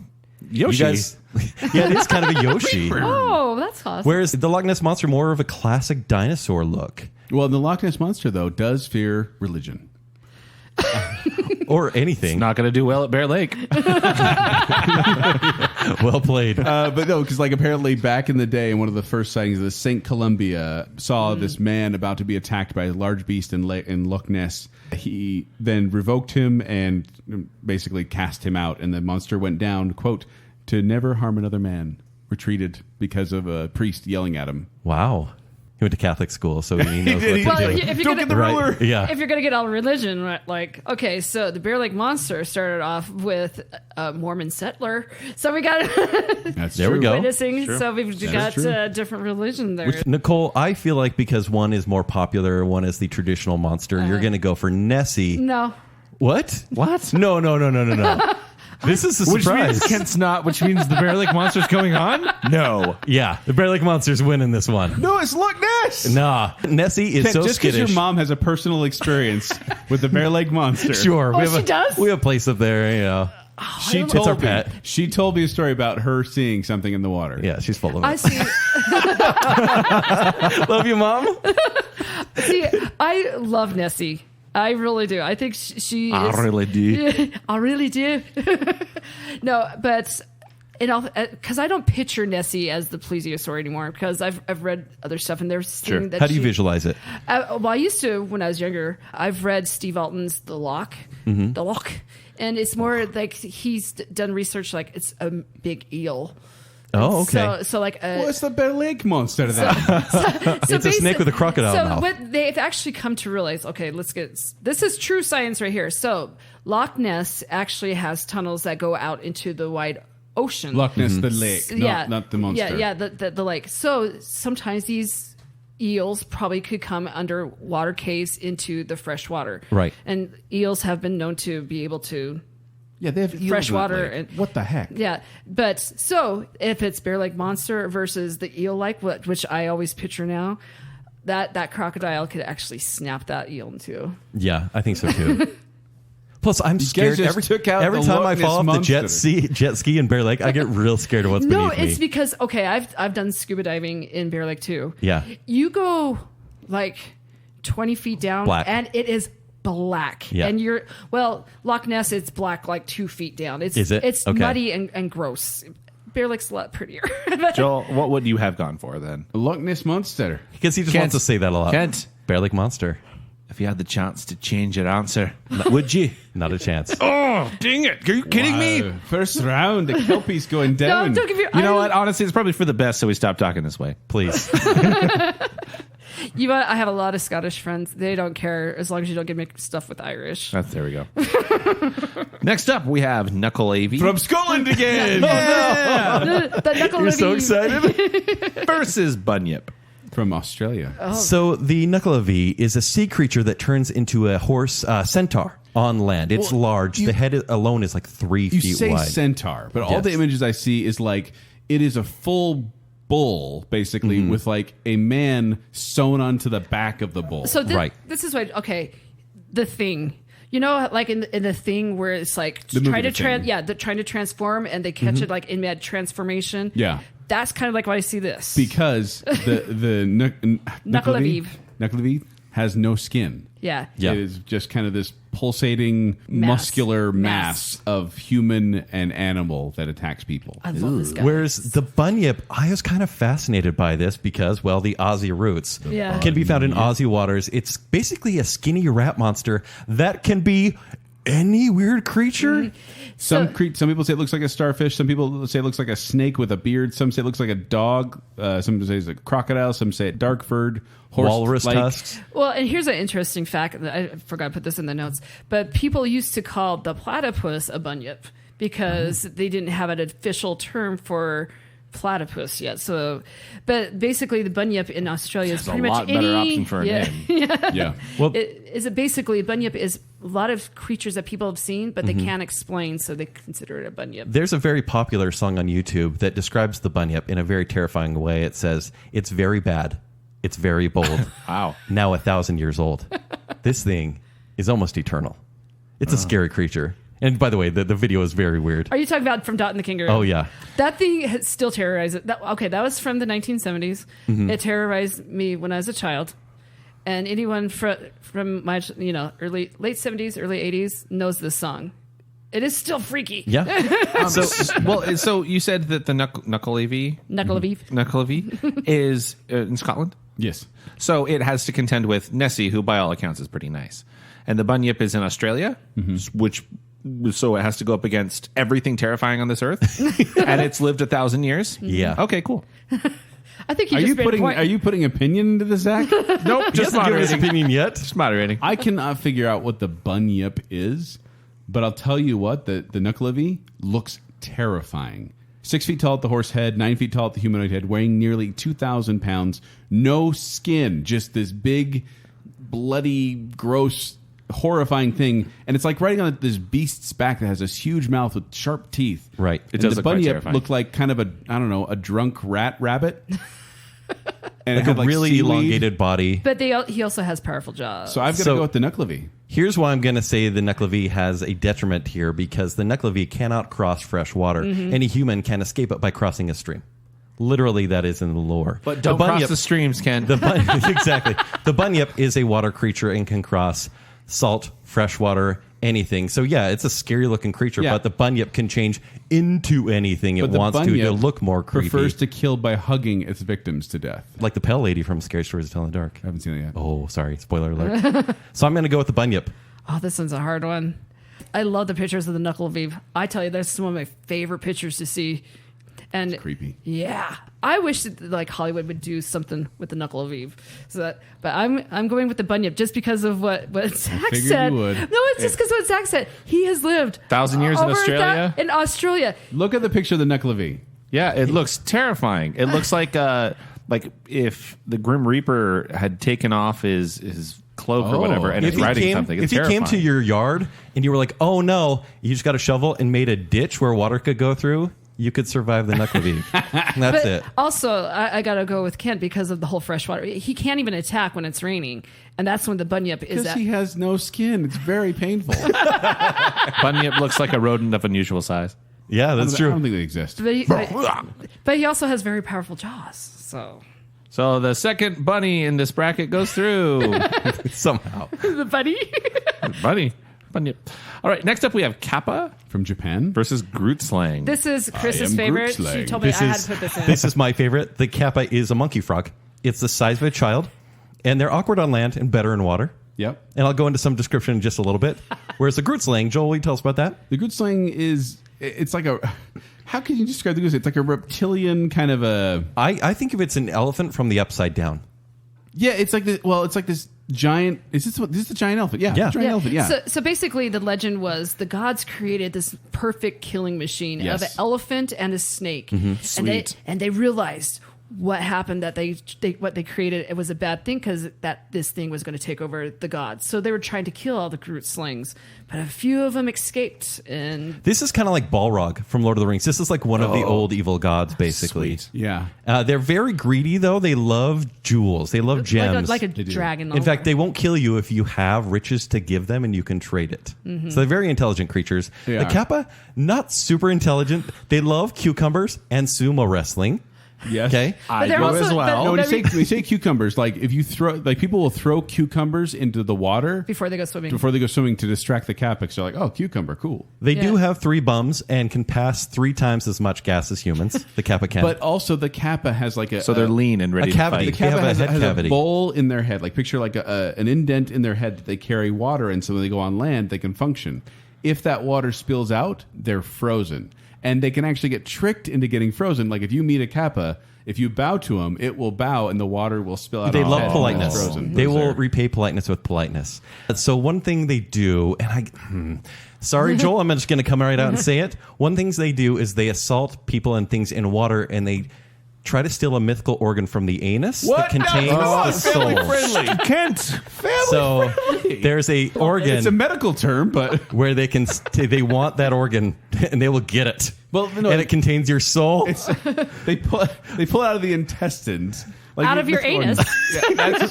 Ah. Hey, that's a planet. I can't pronounce it, but it's an organ called the shirikodama. But it's said to contain. I'm the so soul. glad the soul is not contained there. Can we just say that? I just don't even want to talk about it. So anymore. I'm going to tell you why the kappa would win. Okay, you ready? Wild card against a giant elephant snake. I haven't listened to anything you said for 30 seconds. I'm going to take it back a year. Remember when Avengers Endgame came out and everyone said, "How can No, how I can tried they, to not to remember. Most ambitious crossover. how can they defeat Thanos?" Ant-Man. Yeah, the Ant-Man theory. The Yep, Ant-Man yep. theory. That's all we need That's to say. exactly what Kappa's going to do. Kappa cannot shrink.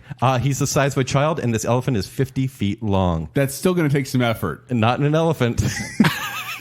He will get that mystical soul. I'm getting images. He can't- Ace Ventura. And he when will nature take that calls. soul. And the soul is gone. The Groot slaying. And Thanos will be defeated. Basically, the But kappa. does the Groot sling have a soul? Yeah, kappa because is like the gods created someone it. trying to balance a cup of water on their head.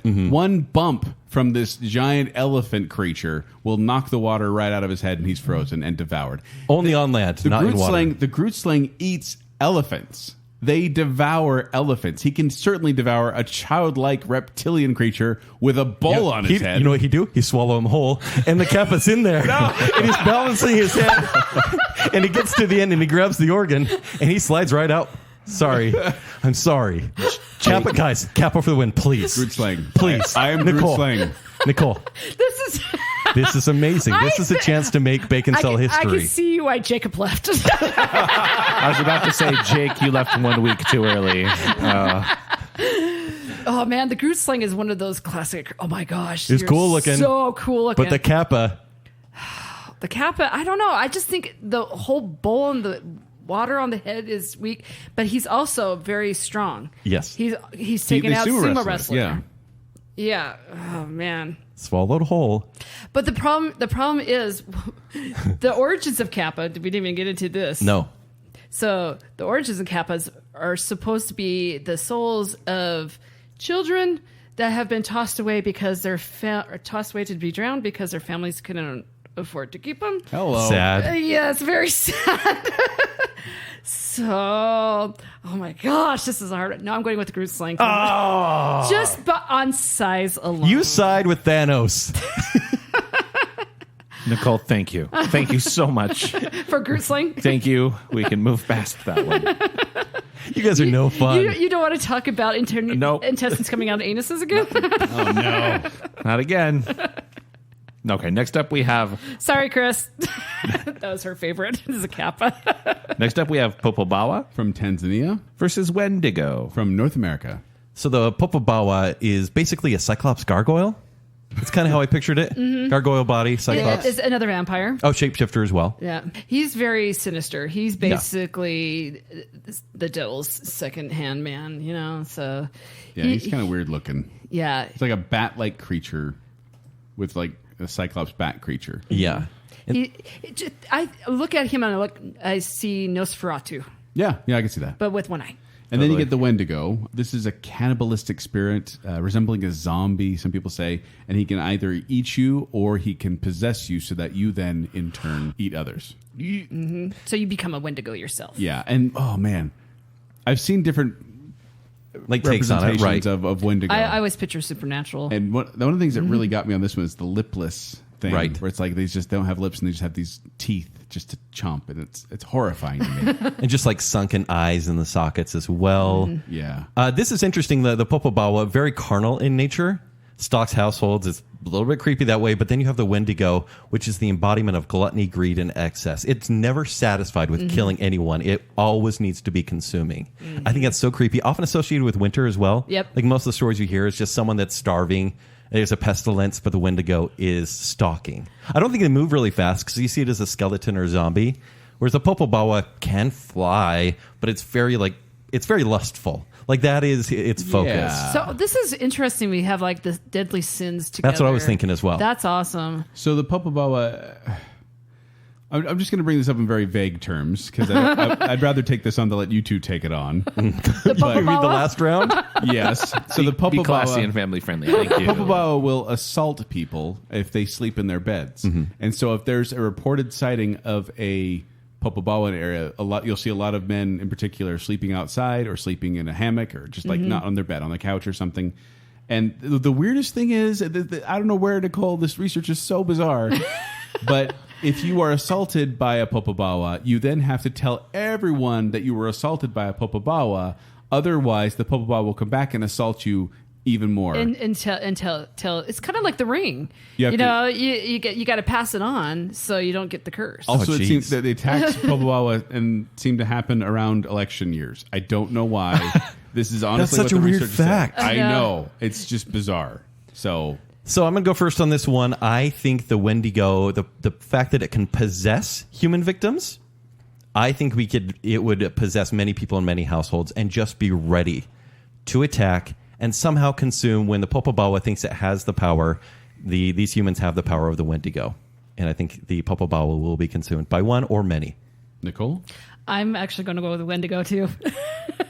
I'm going to go Wendigo 3. Okay. Oh, wow. I don't think we really care for the character of the Popobawa. So. No, I just think the Wendigo genuinely is creepy, and it has a very sinister side. And Yes. just be able to possess someone, and that they also become a Wendigo. So Next up, we have the Jersey Devil From New Jersey. versus the Dover Demon. From Massachusetts, not Dover, England. The Jersey Devil is basically a goat dragon.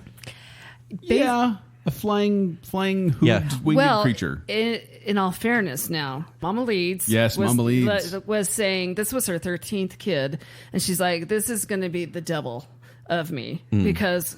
After 13 kids, you know about it. And some even said that it is Satan's child. So when the child was born, Satan. it actually came out attacking, and it started to become deformed, had a goat's head, and flew up the chimney, and has been terrorizing since. So Didn't it kill the midwife as well? yeah. Which the Dover Demon is basically a gray that has been abandoned. And it has rosy orange skin. Yeah. Yeah. Like he's an alien humanoid type creature, but it's not like he has a ship. He's a wanderer. I call it a hipster alien. Doesn't like UFOs, so it just likes to walk around. It just kind of like every account is just like, hey, someone was looking at me from that tree. Yeah. Someone's climbing on those rocks over there. Oh, I think it's the Dover Demon, and then the Dover Demon will run away. Some people have said it's just a baby moose. Yeah. Oh, really? That's it? Yeah, That's one of the what explanations. A lot of people think it's just a baby moose that is sickly. Make all the boy moose go, wow. If it's between the Jersey Devil and the Dover Demon, I got to give it to the Jersey Devil. Yeah, Jersey Devil can breathe fire or poison water. It's Satan's son. Come on, Jersey Devil. Wow, Satan. Yeah. Jersey Devil. Plus, it's a hockey team. It's true. Next up is the Mongolian death worm Idaho. Just kidding. It's from Mongolia.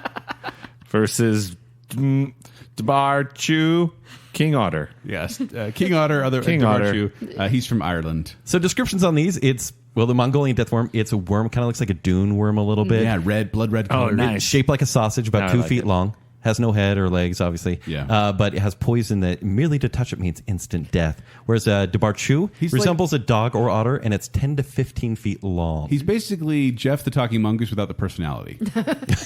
Well, another thing with the Mongolian death worm is it also has electricity. Yeah. So it can electrify you. And this is what I find interesting about the Mongolian death worm. They actually had a multi-million-dollar research team go out and search for this creature. They actually have done like a because who knows what's out there, right? Yeah, they were like doing a 2-year research trying to find this creature. But of course, it only comes out 2 months of the year during the rainy season. So So here's the thing about the King Otter, though, Dobhar-chú. is which Bless is you. DBHAR-CHU. But they usually hunt in pairs, and so what happens is if one of the king otters, Dobhar-chú, gets killed, as they're dying, they emit a high-pitched whistling noise, and then another otter will come in and help attack. Usually its mate will come and get revenge immediately. Yep. So I don't know. Does the Mongolian deathworm, is it able to kill two? No, it kills one. For sure it kills one. But then for does sure. it? And that's it. You think King Otter gets the upper I think hand? the second king otter will come and take over. Now, see, I think that it's like a Pokemon thing where it's like they did poison attack on the one, then the other one comes up and they're like, electrical attack. I think Mongolian deathworm moves on. Okay. You don't really know what you just said, do you, Joe? No, not at all. What'd I say? Your Pokemon references. No. I think all a king otter needs to do is, the second one, because the first one will die, is take this worm to salty water, and that worm will shrivel up. The Mongolian deathworm, you think functions like a regular worm? Yeah. No. I think salt will kill it. That's not canon. That's Ken speculation. That's Ken speculation, I everybody. actually just created this cryptid wiki page, so it's true now. editing. No. I actually am going to give it to the deathworm. Oh, come on. Yeah, These are Pokemon. no fun. Just because they have the ability to electrify from a major distance. And I think he could take out either one or two of the king. The king otters are so adorable. Again, They're evil creatures. By the way, evil. they crave human flesh. I That was know, one of the but facts. They're so cute. Those 15-foot otters that want to eat me. the picture that I gave it, if you actually look really close, it actually is on top of a person. So, Yeah, pleasant. Does the king otter Yeah. also sleep all cute where it's holding the hands while it floats? just so Yeah. cute. I just think with the distance with the lightning strike, the deathworm's got it. Okay, so Mongolian deathworm moves on. Next up, we have Snallygaster From Maryland. versus Beast of Bray Road. From Wisconsin. So the Snallygaster, it looks like a tentacle mouth chimera. Mm-hmm. And Yeah, if I need to explain a chimera, yeah, it's like dude. it's basically it's kind of, this one's interesting. It's like a pterosaur with clawed wings, a large beak, a really sharp beak, one eye as well. So Joel hates it. He Yeah. hates all cyclops. They have worst vision apparently. Cool, yeah. Wingspan 18 feet across. Beast of Bray Road is basically a werewolf bear-like creature. Interesting matchup on this one because these two, not exactly, but they're kind of rivals. The Snallygaster fears the Dwyo, and the Dwyo is a werewolf. So we have a werewolf versus a Snallygaster. I love the name Snallygaster. In fact, U.S. President Thomas Theodore Roosevelt reportedly considered postponing an African safari to personally hunt the Snallygaster in Maryland. Nice. Did he get it? Yes. That's why he was elected for a second term. That's what he ran on? Oh, jeez. So which way are you going? I with think this the one, Nicole? Snallygaster looks so creepy. It's almost kind of Lovecraftian because with the tentacles I know, coming I out of the love it. mouth. It's so cool. But it Yeah. fears a lot. Like it fears 7-pointed stars. They Yep. keep it at bay, and so does the Dwyo. The Dwyo is there to protect towns, and so it won't even come nearby if there is a werewolf in the area. Well, and Snallygaster doesn't really go indoors either. Right. It always stays out. And I think even though the wings are they're clawed, they're still there's a canvas to tear into. And as scary as the Snallygaster is, because it's a terrifying creature, I have to give it to the traditional werewolf here. Well, it's difficult too because the Snallygaster does lift up monsters. Well, like, it could lift up a monster. Like, Right. It says here that it silently swoops silently from the sky to pick up and carry off its victims, and then it sucks its blood, which it could do if it gets If it gets a Beast of Bray human, Road. yeah, but if it's something with claws and teeth, But I'm saying if it picks it up and then starts chomping on it, right, I don't know. This is a tough one for me, right.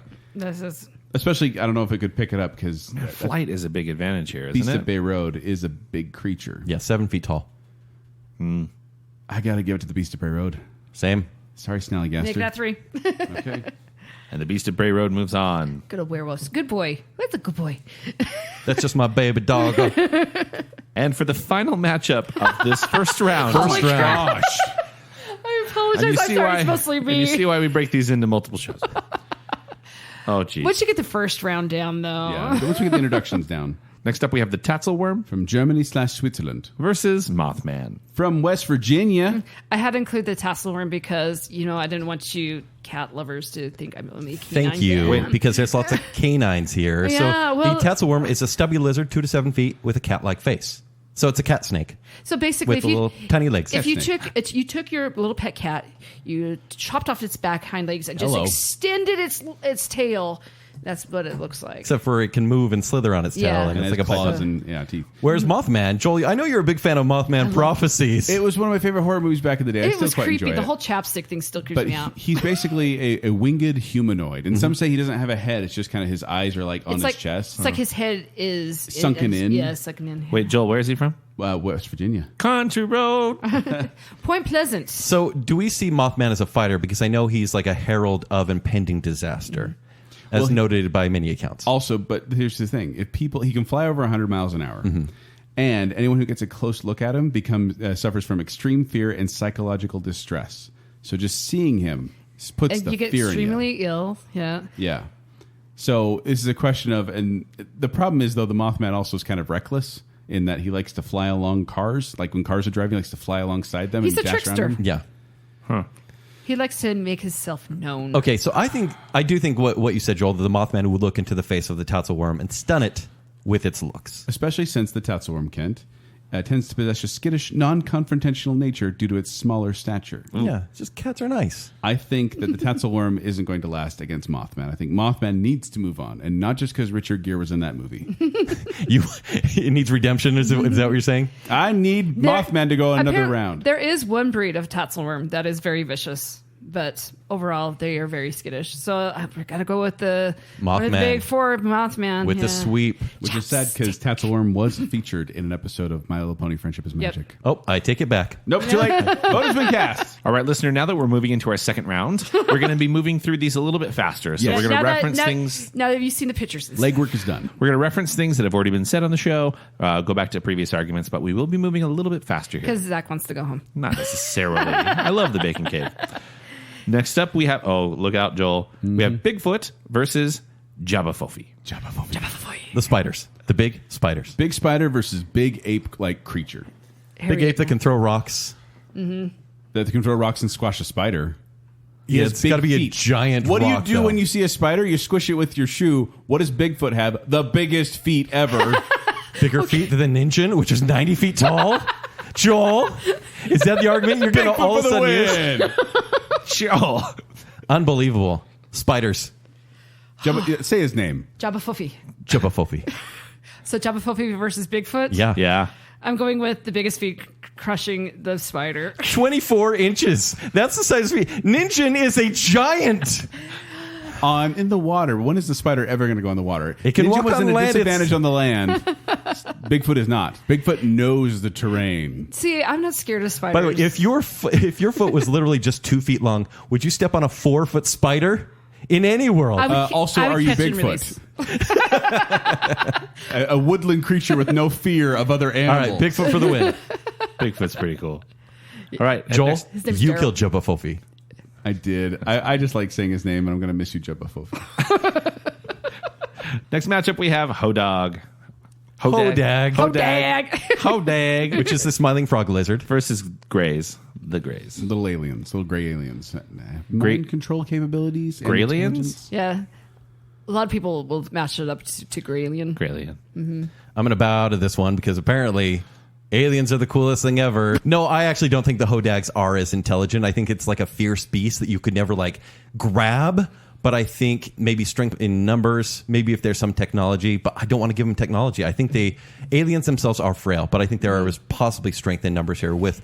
Well, it's the whole theory on those aliens is that they've kind of moved beyond needing a physical strength because of their mental capabilities. That's why their heads are bigger and their bodies are smaller. Right, but They some survived aliens have been Roswell caught by, crashes. rednecks out in the woods. I mean, if they can do it, why can't something Welcome to Earth. bigger take them down? I'm going with the Greys. I was going to go with Hodag. Okay, me too. Hodag. No, I thought you were abstaining. No, if it's Hodag, I will go for Hodag. I think it's Hodag. I think the breathing fire and smoke, I think would definitely affect the. I would like to particular re-enter race. the race. It's Hodag. No, it's not because the Greys also have the silver suits, which also helps with the cold and extreme temperatures of space. Yeah, guess what? It could get Giant tusks could go right through that. Well, you excused yourself, so I'm going to put in my vote for Hodag. Oh man, Hodag wins?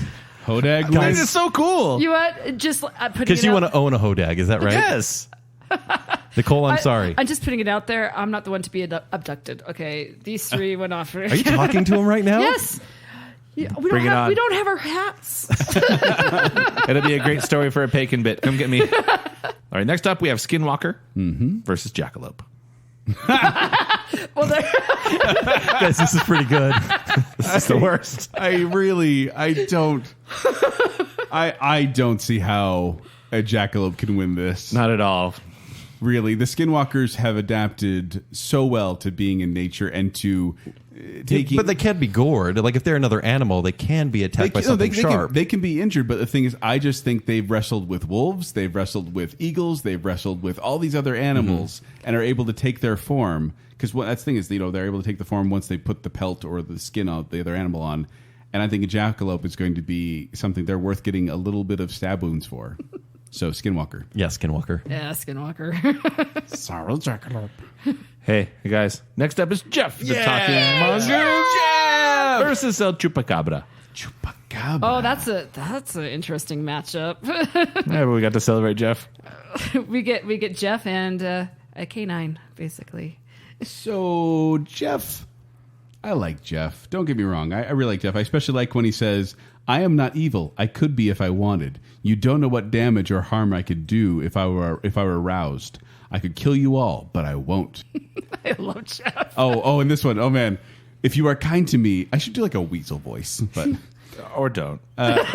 Please. if you are kind to me, I will bring you good luck. If you are not kind, I shall kill all your poultry. I can get them wherever you put them. He likes chickens. I think the thing that you just said there, I could kill you all, but I won't, just amasses so much power. And it's a talking mongoose, so it's silly. It is. That's why I think he's just a little too full of himself. But the confidence, I think, stands.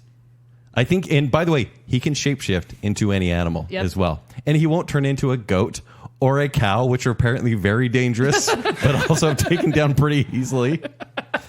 I gotta give it to Chupacabra. I'm sorry, guys. I love Gef, but he's gonna get it. Chupacabra's gonna get him. I think Chupacabra, he can run fast, but if you have like a mongoose running around your neck, maybe slicing a little bit of your throat. Hello. Yeah, I kind of whispered. I think Chupacabra is going to go down. I think that tongue is very weak as well. Plus, Gef has the creativity. Chupacabra. Gef the Talking Mongoose, please. Gef the Talking Mongoose. Sorry, I need to be respectful. Yeah, it's all about creativity and wit, and he could trap it in any way. Even with cows, he would sacrifice Chupacabra cows. has sharp spines or quills running down its back and leathery wings. Also, I'm going to give this here. He guarded the house against approaching guests, which, by the way, I would love. I think we'd all love a Gef. I need like a if Gef. someone's coming in to like ring your doorbell, you want a Gef, so they stay away. What's a more unwanted guest than a Chupacabra coming to kill your livestock? Well, see, that you just made a point. He is able to detect what is out there. Yes. So he could prepare himself for the Chupacabra. Well, the thing, if you guys want to look up Gef, it's GEF. Yeah, by the way. GEF. And he actually told everyone, this is my name, this is how you spell it. So I don't know. I think I'm just glad it's not Arrogant little GEOFF. no, it's just GEF. Oh, no. Yeah. Just GEF. Gef. Yep.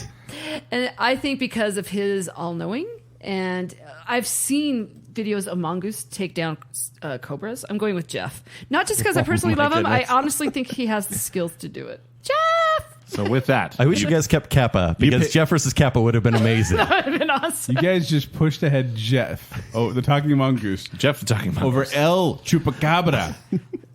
Yeah. Gef is the best. This is so strange. All right, we're moving to the other side of the bracket where we have the Bear Lake Monster versus Bunyip. Oh. Once again, Bunyip was that skinny, scary rat monster. It can change appearance to a giant starfish snake with a beard. Also a crocodile face, which is kind of like the defining factor of the Bear Lake Monster. Mm-hmm. Very long, snake-like, can swim faster than a locomotive, because locomotives can swim fast.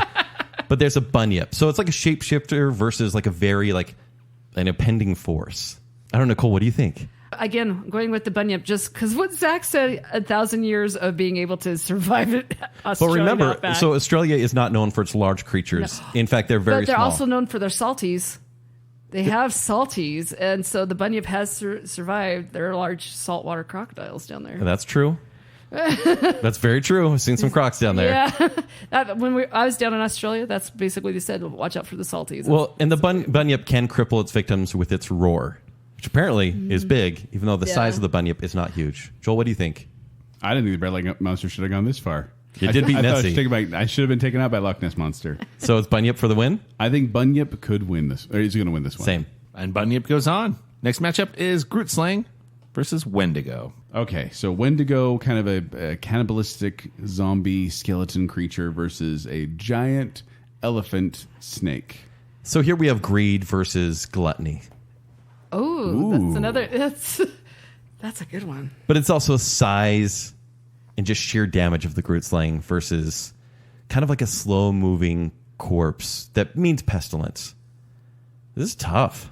I want Wendigo to win because he terrifies me. But I don't see how the Wendigo could take down the Groot Slang, the giant elephant-like creature.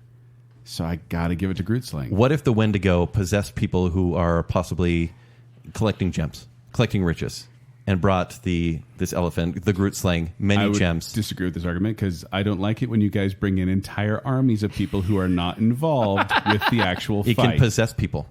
Literally possess people. The Wendigo can. It can. Yes. But when you bring in entire armies of things that are not involved, Joel, you have a Joel, Hopper-like situation. Two people with gems. Is that okay? Two people. I don't know, because I give you an inch, you're going to take a whole mile and say that he can control all the insects. I'm just trying to make an argument for the other side.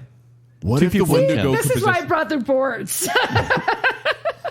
I think one by sheer size could win, but I think the Wendigo is so, has had forever long to think about how awful the it is. The Groot Slang is a god, basically. That's true. And actually it's lived been longer around than the Wendigo. The first sighting was like in 1887. Mm-hmm. So, yeah, you've got to remember. But it seems like one of the old gods. Whereas the Wendigo seems like it's straight. It doesn't straight. seem like a god as much as it is a creation.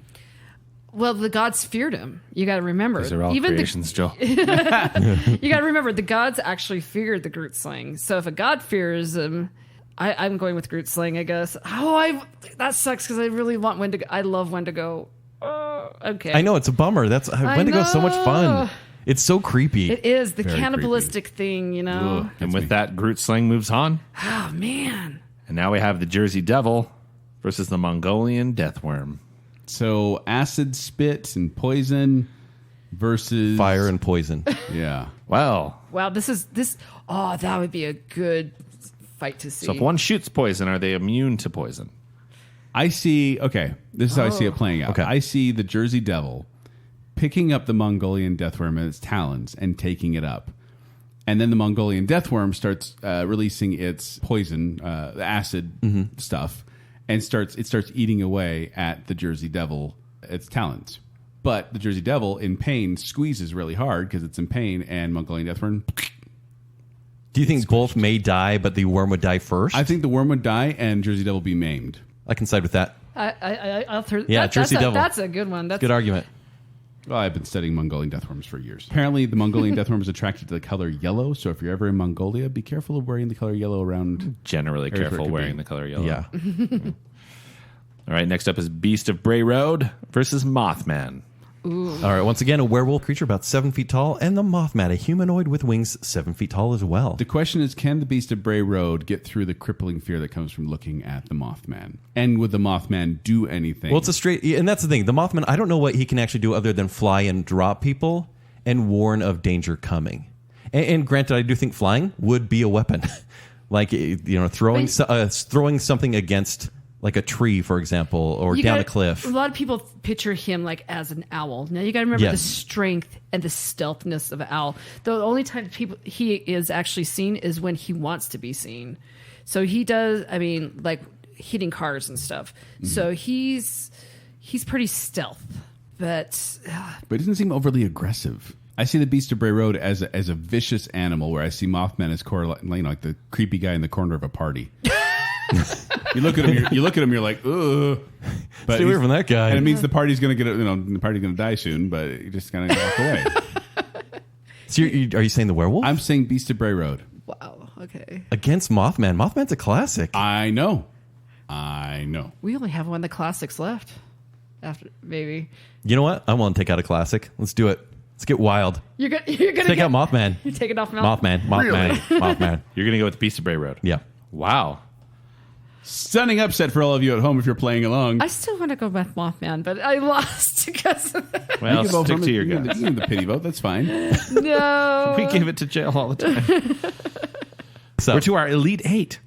Moving back over to the other side of the bracket, Bigfoot versus Hodag. Yes. Oh my god. That was a good one. It seems like Bigfoot and his dog, basically. I was going to say these seem like a buddy cop. I know. Well, I would watch Let's this see movie. this It's movie. like Turner and Hooch. Legend has it that Hodag was the reincarnated spirit of the sturdy, hardworking oxen that dragged logs from the forest. It's a reincarnated oxen. Like Babe the Blue Ox. I think that Hodag is a killer. He's a battle cat oxen. But what I think is that Bigfoot is a higher level of intelligence than Hodag. And I feel like this would be kind of King Kong versus the dinosaur in the old King Kong movie. Are you talking about Godzilla? Well, no. In the old Godzilla movie where he takes the dinosaur's jaws and yes. just kind of... Oh, are you talking about the Skull Island? What happened to him being a I'm talking about pacifist, the old Joel? 1933. But Bigfoot's also He's known been to through a lot. He knows how to protect his He territory. just had to crush a giant spider with his feet. He's not happy. 2 feet. R.I.P. Joe Barfel. I think he may try to pull the jaw, but the Hodag actually has a big grinning mouth. That jaw could probably go full 180 degrees there. And I think those teeth, if you see the smiling grin plus the tusks, plus the tail that can come around, wrap around the side of Bigfoot and stab him in the side. But what if Bigfoot has squirt guns full of poison water? Then he is in trouble. Those squirt guns. Also, Bigfoot, like when he was caught on camera, he kind of just like sauntered away, and I hope they didn't see me. That's his voice, by the way. I think he's a gentle guy. I am Hodag. Yeah, I think Hodag is going to take the upset. I think we're going to knock out another big one. Do you think Hodag is messing with Bigfoot? You know, I think Messing with yes. Sasquatch. I think there's a rivalry here. What would you Nicole, say? you have to decide. Oh, God. I'm going with Hodag. Hodag. You just took out Bigfoot. We took out Nessie the first round. I didn't expect... I didn't take out Nessie. I like the Hodag is going this far. This is going to be the hopper. We're gonna get to the end, and it'll be like, okay, this person won. People are gonna be like, who? What? Not that they need to be known to win. It's true. It's true. Well, we have a known one here in Skinwalker versus Gef the Talking Mongoose. Oh, no! Skinwalker. It's a skinwalker. They are better hunters. They are better at adapting. They're not sitting there saying things like, here's another Gef quote, I am a ghost in the form of a weasel, and I shall haunt you with weird noises and clanking chains. Gef also says, if you saw me, you'd be petrified, mummified, turn into stone or a pillar of salt. Gef can also turn into any animal and is smarter. Wouldn't you say good prevails over evil? Gef is good. The skinwalkers are evil in nature. And also, I'm going to throw down this Gef card. seems like kind of You a are jerk. gonna. You cannot Jeff is the move roommate. Gef on. Jeff is the guy. Who's Jeff just, is a jerk. Hey, Like, can look, no one wants to can hang I out with crash on your Jeff. couch for a week, and then he's there for a year. And he eats all your biscuits and bananas and chocolate. But he protects your place then. He sure does. Okay, Dupree. for a price. He's like a mafia member. what- Be sure be bad if something happened to your place here. I pay him. Okay, I'm The going skinwalkers to around. throw down this card. Gef the Talking Mongoose is considered also might be a poltergeist. So It's true. Might be. He could, According to probably himself. Hey, I'm a poltergeist. Hey, didn't you know? Believe I'm a me. poltergeist. but the thing I is, think of the weasels in Roger Rabbit when I think of Gef the Talking Mongoose. I'm super smart too, by the way. no, I was thinking if he's a poltergeist and he is able to possess things, would he be able to If. possess the skinwalker? I don't think so. Because I think their evil kind of drives them, but I do think he can turn into any animal to match that animal. This is Merlin versus Madame Mim, and I think good will prevail. Are you serious? Mm-hmm. Am I ever serious, Nicole? Are we serious about If these you make fictional? some Navajos believe that if you make eye contact with the skinwalker, your body will freeze up with fear, and the skinwalker will use that fear to gain power and energy. See, they have similar energy then, because Gef does the same thing. He paralyzes people just by looking Petrified, mummified, turned into stone at or him. a pillar of salt. That's him saying that. Hey, I wouldn't want to go against that. I'll believe him. No, it's basically he just thrown it But out there. also, again, he also has the ability to know that he's coming. Yes. And what form the skinwalker is taking. But the skinwalker also has some tools at their disposal, include fragments of human bone launched by blowguns, which can poison and kill the unfortunate victim. And they use human bone dust, which causes paralysis and heart failures. Corpse dust. Gef is going to be like, what's happening? Bone to the head, dead Gef. Oh my gosh, that's horrible. I honestly think Gef is going to see the skinwalker coming. And he'll be prepared. Gotta be kidding Did you just knock out skinwalkers for a talking mongoose? This is my hopper. You monsters. Gef is my hopper. That's not a good thing. I know, we can't reference that as if it's a good thing. Joel, sidebar. I'm really sorry that I'm not in this one because I've agreed with you so many times. That's why we'll refer to I our basically cryptid gave expert. them 5 different ways that Skinwalker's going to kill Gef, and they're like, but he said he was really tough. He told us. Look, he said his dad could beat up our dad. I trust him until I can't, and he's won every battle so far. So he is tough. He came from India. He navigated the world to get to the Isle According of to Man. him, he probably came from around the block. He totally did. I just flew in from India, and boy, are my arms tired. Because he can fly. I just love Gef. According to him. Okay, next up is Bunyip versus Grootslang. Okay, so Bunyip being the shape-shifting Ireland monster, and Grootslang Bunyip being Australian. Yes. Yeah, Australian. sorry. And then Grootslang being the South African giant elephant snake-like creature. So Bunyip has the bellowing cry that it releases before it pounces on its victims, and has long claws. So he announces himself. Yeah, and I think Grootslang is going to take advantage of that. And when he jumps at him, he goes, "Rah!" Grootslang turns around with his mouth wide open. Bunyip in the mouth. Grootslang for the win. I'll second that. You're just going to second that? Yeah. No love for the bunyip? I love the bunyip. How much? Prove it. But the thing is, the Grootslang, the sheer mass of it, and the quickness of But you having know, being a the bigger they snake. are, the harder they fall. There is a weakness in there. I know, but the bunyip. Let me think about that. Yeah, like the half fish thing. That was pretty weak. It shouldn't have been against the spider. I don't know. Has the Bunyip said that it's a really good fighter? We'll believe it. If it could speak, then yes, we would. But that just shows it. Gef has intelligence. I'll give it to the Grootslang as well. Yeah. Yeah. Just clean wait. sweep. Communication does not necessarily imply intelligence. Baconsale. All right, and our last for the final 4, Jersey Devil versus Beast of Bray Road. Ooh. Right, goat dragon versus a werewolf. One's got wings, but the beast of Bray Road has taken down things with wings in the previous 2 battles. I do love the Jersey Devil. By the way, one of the first ever found footage movies came out in '99. I think it's called The Last Broadcast. Is really creepy, really low budget, but it's about the Jersey Devil, and it's just about how it comes out of nowhere and can take people. It's a Blair Witch type movie, and just the fact that no one really knows or has ever seen it. I mean, any of these really, but it's so mysterious, and it snatches people when they're alone. Mm-hmm. And it just preys on things and kind of waits in the wings, pardon the pun, until they're isolated. So when the Colorado Rockies ended up moving over and became the New Jersey Devils of the National Hockey League, You're doing This a is hockey good. reference. I it's like because New Jersey Devils are as tough as hockey players. And I think that they could take down a werewolf. Hockey players could. So I'm going to say New Jersey Devil. That's my logic. Because you're trying to win over Nicole? It's working. this. It's working. You mentioned hockey. I think it really comes down to the fire breath. I think the wings could be taken down. The Jersey Devil could be beaten that way, but I think burning a werewolf alive. Yeah, I Pretty got, solid, yeah. I mean, like I said, the Jersey Devil's basically supposed to be the son of Satan. He's got advantage right there. He does have crispy Flight. puppy. Flight does have the advantage over a hairy biped. You know? Yeah, totally agree. Hairy biped. That is the worst. Right, Jersey Devil. And now we have our final 4. What's our final 4? Gef made it to final four. Our final 4. On the one side of the bracket, we have Hodag versus Gef. And on the other Wait, side, say his full name. Gef the Talking Mongoose. There you go. Show some respect. I know. And then there is Grootslang versus the Jersey Devil. So let's start on the other side. This is quite the variety. We got It is. We got a All little over the place. weasel creature. We got a giant elephant. We have got a lizard a frog. lizard frog, and a goat, flying goat monster. And surprisingly, one that maybe people have heard of. The Jersey Devil. Jersey Devil, yeah. Right. Hodag versus Gef the Talking Mongoose. It's Hodag. It's Hodag. Oh my gosh, it's Hodag. No, but Gef says he's cool. My friend said I'm cool. Trust me.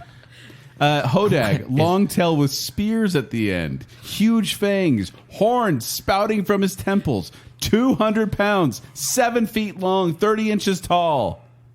What has Gef got? Nicole? He's got me.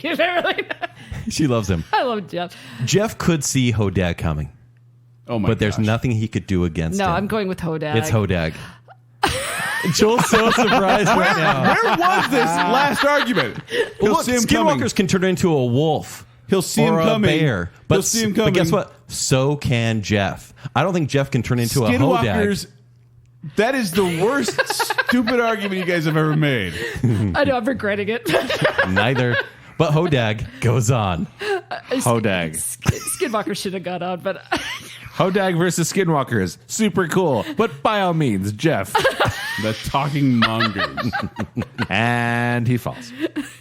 bye, Gef. I love you. I love you, Gef, too. All right. Groot Slang versus the Jersey Devil.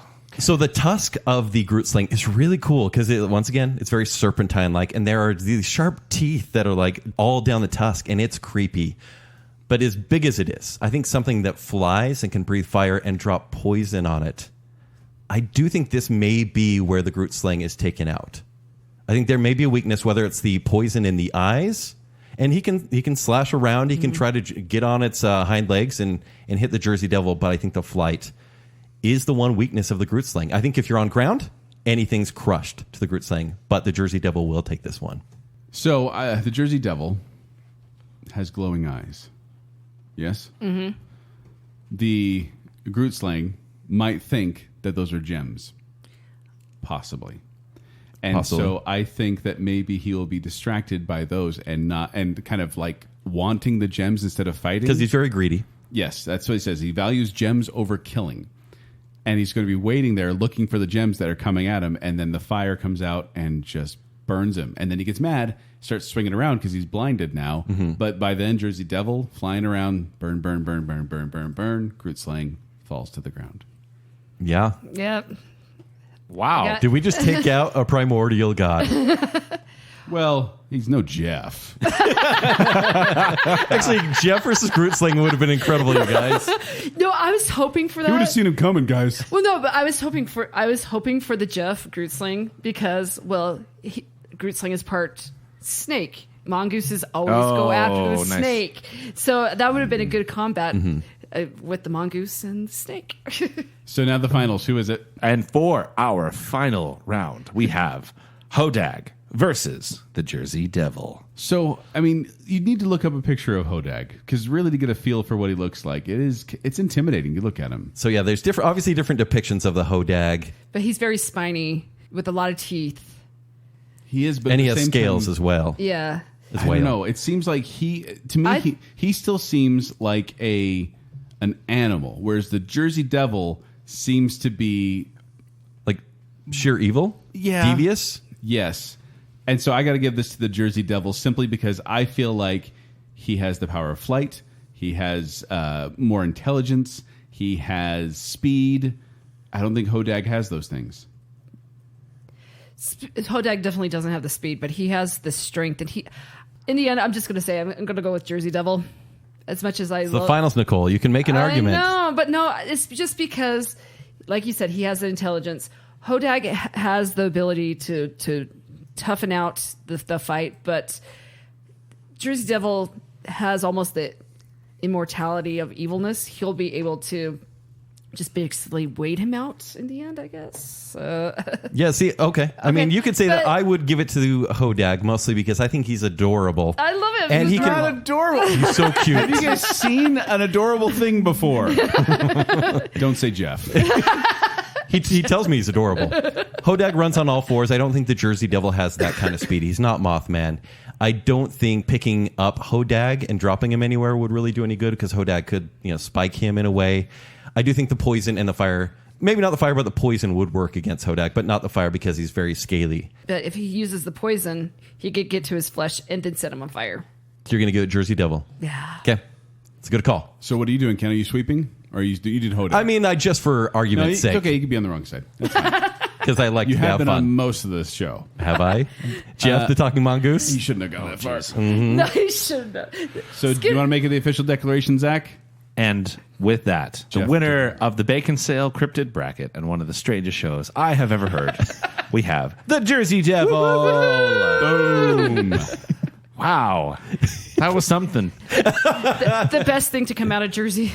Oh, What about you guys? You guys may not be happy with some of the results, but you made your bed and you sleep in it, and the Popobawa may find you there. Stop that. Oh, Nicole, thank you. As we're leading into October, this was a great way to kind of get in that spirit without being too creepy. Right. A little disgusting at times, but sure. We hope you enjoyed this. We really do encourage you to print out this bracket and play with your friends and look up these cryptids because I'm going to say it wrong. Cryptozoology. Yeah. Is a very fascinating subject, and it's fun to look into these creatures and hear the sightings and read the accounts. So make sure you do that. And you may even have these stories in your local area as well. Your own personal monster that stalks your area. Maybe I'll come back next year and do another bracket. That'd be awesome. Yeah. Which one's your favorites? Which ones I didn't include? Sorry. Yeah, let us know. Nicole, anyone you want to give a shout out to or anything you want to plug? Shout out to you guys for staying up till almost 2:00. Oh, well worth it. Well worth it. Yeah. Now, before we go, we do want to thank our patrons in a couple different categories. In our I Am the Listener category, we have Adrian Gray, Terry Finley, Kyler Loves Baconsale, Crew Dutler, Sean Sandquist, Alicia Bass, Braden Winterton, Sweet Bottom Cakes, Jessica Trout. Have you seen the Sweet Bottom Cakes? Follow the Instagram. Very, very cool. Oh, nice. Jennifer Kielkowski and Babs. And in our Bacon Council, we have Chris Anderson, Nicole D. Hale, Ryan Farron, Mats, Stephen Ross, Jessica Terry, Brian Madsen, and Reverse Listener. Thank you very much. Thank you very much. Really, really appreciate it. Thank you, patrons. But if you want to find me, you can find me at 76Joel on Twitter, or you can find me performing with Quick Wits. They perform every Saturday night at 9 o'clock online for free right now during this pandemic. So watch a free show of Quick Wits and enjoy. If you want to find me on Twitter or Instagram, it's at Kenny3DD. If you want to read my movie reviews, it's ShowtimeShowdown.com. If you want to connect with me, you can do so on Twitter and Instagram. That's at Tumbling Mustard. But most importantly, make sure you're following Baconsale on all the social medias, especially Instagram. We could use some love there. At Baconsale, of course. And make sure you're liking the Facebook page. While you're doing that, make sure you stop by tpublic.com/Baconsale and get yourself some Baconsale shirts. I'm trying to convince these guys to add a few more to the store. Jeff. We may have some new looks come soon. We probably will. Maybe. And then if you want to support the show because you like what's going on and you want to give some love, you can do so on patreon.com/Baconsale, where support starts at just $3 a month. You can get access to Bacon Bits, which happens sometimes. And this week was a fun one. We actually played a game on there. So I would encourage you to patreon.com/Baconsale. No. All right. Now, you may still be skeptical about cryptids, and I get that. You maybe should be. Unless you hear about it from Gef the Talking Mongoose. He's always right. I can see it coming.